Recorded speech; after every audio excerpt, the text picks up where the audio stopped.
बिस्मिल्लाहिर्रहमानिर्रहीम। अस्सलाम वालेकुम दोस्तों, क्लेरा फ्रूट फार्म में आपको वेलकम करता हूँ। उम्मीद है आप खैरियत से होंगे। दोस्तों आज का जो टॉपिक है वो है तरबूज।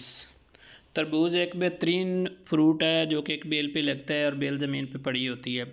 दोस्तों आप सब लोग तरबूज के बारे में बहुत अच्छी तरह से जानते हैं। ये गर्मियों का बहुत ज़बरदस्त फ्रूट है जो कि सब लोग इसको बहुत ज़्यादा पसंद करते हैं। दोस्तों इस वक्त जो उस बाग में मैं मौजूद हूँ वहाँ पे तरबूज तैयार हो चुका है। अब इसकी पूरी स्टोरी जो है तरबूज की मैं आपके साथ शेयर करूँगा कि किस तरह से इस तरबूज को लगाया गया। पहले मेरी एक video already Kerala fruit farm channel पे अवेलेबल है जो कि आप देख सकते हैं कि जब तरबूज को लगाया जा रहा था।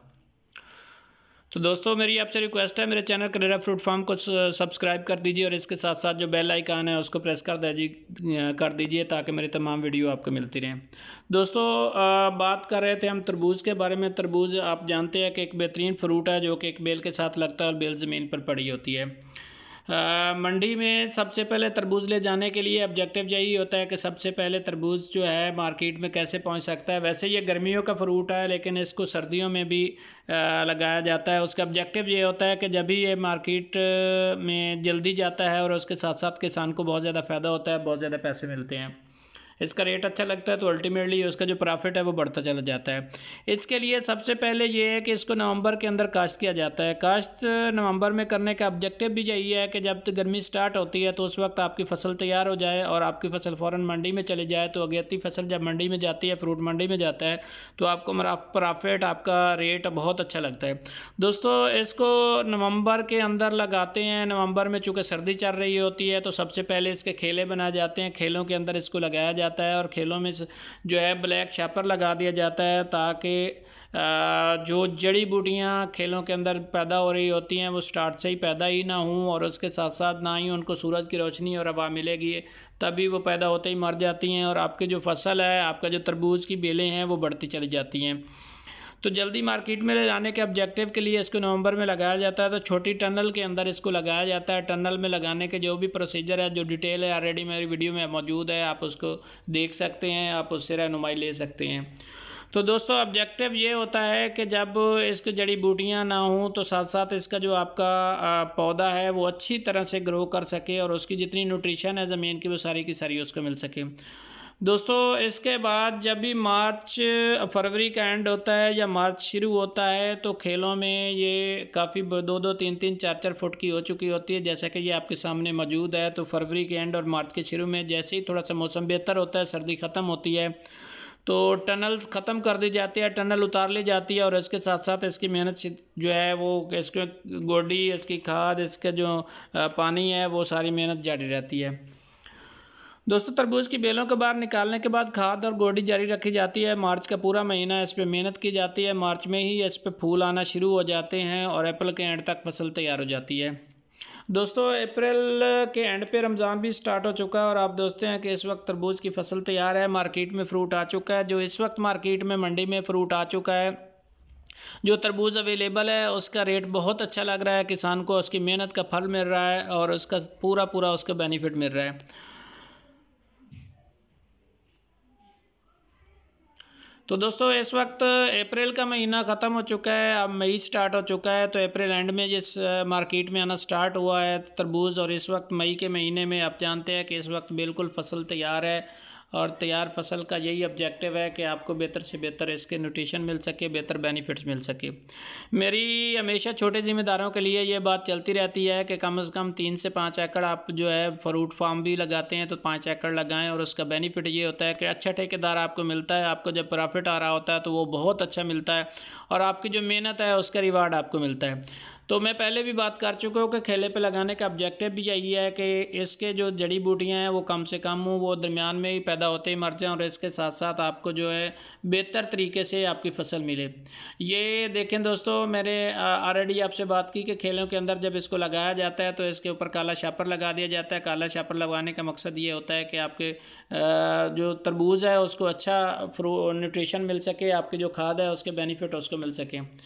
तो दोस्तों ये उसके बाद जो सेकंड मंथ आता है उसमें ये सारी सिचुएशन आपके सामने है। मार्च में मैंने पहले भी आपके साथ डिस्कस किया कि फरवरी और मार्च में इसमें फूल आने शुरू होते हैं जब भी फसल को बाहर निकाला जाता है और उसके साथ साथ आपका फ्रूट तैयार होता चला जाता है।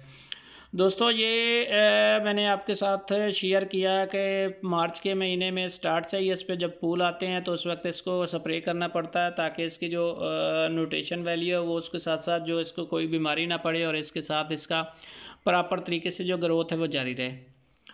दोस्तों मार्च के एंड तक और अप्रैल के स्टार्ट में इसमें फ्रूट जो है वो तैयार होना शुरू हो जाता है। छोटे से छोटा फ्रूट शुरू में लगता है और उसके साथ साथ फूलों पे वो बड़ा होता चला जाता है और इस वक्त ये सिचुएशन बनती है।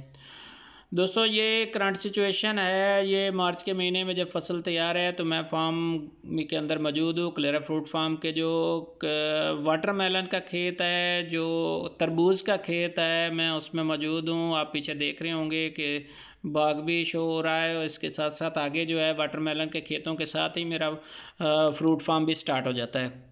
तो दोस्तों इस वक्त हम लोग इसमें मौजूद हैं, आपके सामने इसकी फसल बिल्कुल तैयार हो चुकी है और इसके ये जोबन पे है। इंशाल्लाह ये हफ्ता और 10 दिनों के अंदर अंदर ये मार्केट में जानी शुरू हो जाएगी। इस वक्त चूँकि रमज़ान का महीना चल रहा है तो इफ्तारी के वक्त लोग बहुत ज़्यादा तरबूज को यूज़ करते हैं और ये फ़रत बख्श भी होता है। इसके साथ साथ न्यूट्रिशन वैल्यू भी इसकी एक्सीलेंट है। दोस्तों ये ऑब्जेक्टिव आपके साथ शेयर करने का ये है कि इस वक्त आप देख सकें कि करंट सिचुएशन क्या है। हमने इसको नवंबर में लगाया था, नवंबर के बाद नवंबर, दिसंबर, जनवरी, फरवरी, मार्च, अप्रैल, ये 5 माह, 5 से 6 माह की टोटल फसल होती है। और ये बेसिकली तो गर्मी का फ्रूट है, लेकिन इसको जल्दी मार्केट में लाने के लिए, जैसा मैंने पहले डिस्कस किया है, इसको मार्केट में जल्दी लाने के लिए और अच्छा प्रॉफिट अर्न करने के लिए इसको सर्दी में लगाया जाता है, टनल के अंदर बंद किया जाता है और इसके साथ साथ इसको अब रेडी फसल जो है आपके सामने तैयार है।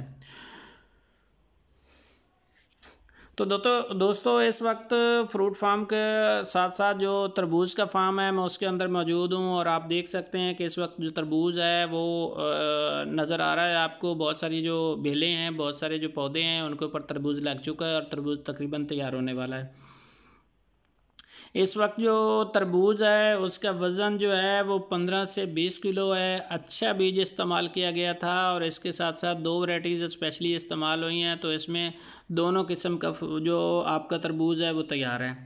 दोस्तों अब आते हैं अब इसके ख़र्चे की तरफ। तो हमने इस 5 माह में इसका कितना एक्सपेंस हुआ, कितना ख़र्चा हुआ, कितनी मेहनत करनी पड़ी और कितना क्या किसान को कोई फ़ायदा भी है या सिर्फ 4 तरबूज खा के वो घर बैठ जाएगा। तो दोस्तों ऐसी बात नहीं है, ये बहुत ज़बरदस्त प्रॉफिटेबल और ये बहुत ही बेस्ट अर्निंग फ्रूट है, फसल है जो कि आपको ज़रूर लगानी चाहिए।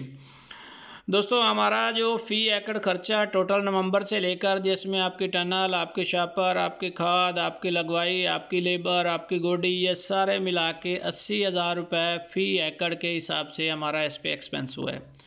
तो दोस्तों कितना एक्सपेंस हुआ? 80,000 रुपये फ़ी एकड़। 80,000 रुपये फ़ी एकड़, जिसमें ज़मीन की तैयारी, खाद, पानी, गोडी, लेबर सब के सब शामिल हैं।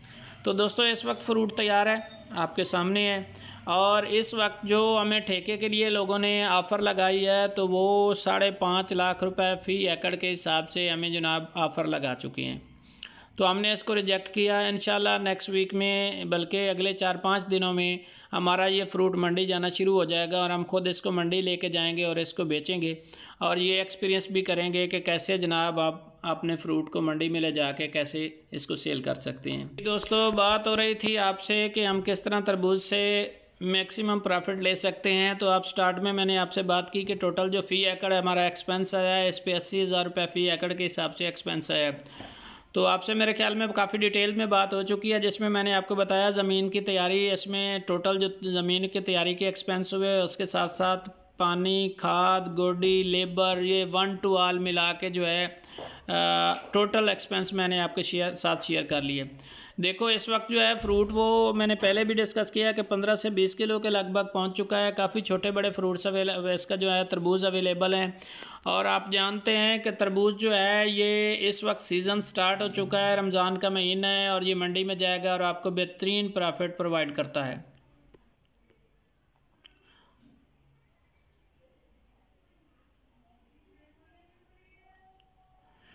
दोस्तों इस वक्त ये जो टाइम होता है, इस वक्त 2-3 चीज़ों का बहुत ज़्यादा ख्याल करना पड़ता है। वो ये है कि एक तो आपके फसल को कोई बीमारी ऐसी नहीं लगनी चाहिए जिससे आपकी फसल को नुकसान हो। इसके लिए मुख्तलिफ स्प्रे हैं जो कि साथ साथ आपको करने पड़ते हैं ताकि आपकी फ़सल को नुकसान ना हो। ज़्यादातर जो स्प्रे किए जाते हैं वो फ्रूट से पहले पहले किए जाते हैं ताकि आपकी जो बेलें हैं वो भी अच्छी तरीके से मूव करती रहें। और इसके साथ साथ ये है कि आपका जो फूल है, जो बेलें पे फूल आया हुआ है वो अच्छे तरीके से वो सेव हो जाए। जब फूल सेव हो जाएगा तो अल्टीमेटली उस पर तरबूज आपका लगेगा और तरबूज तैयार हो जाएगा। दूसरा दोस्तों ये होता है कि जब तरबूज आपका तैयार हो जाता है, तैयार होने से पहले पहले जो इसकी गोडी की सिचुएशन है और इसको जो खाद देना पड़ती है वो बहुत ज़रूरी होती है। आप इसको प्रॉपर तरीके से गोडी करते हैं तो आपका जो तरबूज है वो बहुत अच्छे तरीके से तैयार होता है। तो इसकी गोडी की बहुत ज़्यादा ख्याल रखना पड़ता है। अगर जड़ी बूटियाँ आपके खेत में हो जाती हैं तो उसका नुकसान ये होता है कि जड़ी बूटियाँ बहुत सारी न्यूट्रिशन ले लेती हैं और आपका जो बेसिक फसल होती है वो डिस्टर्ब हो जाती है।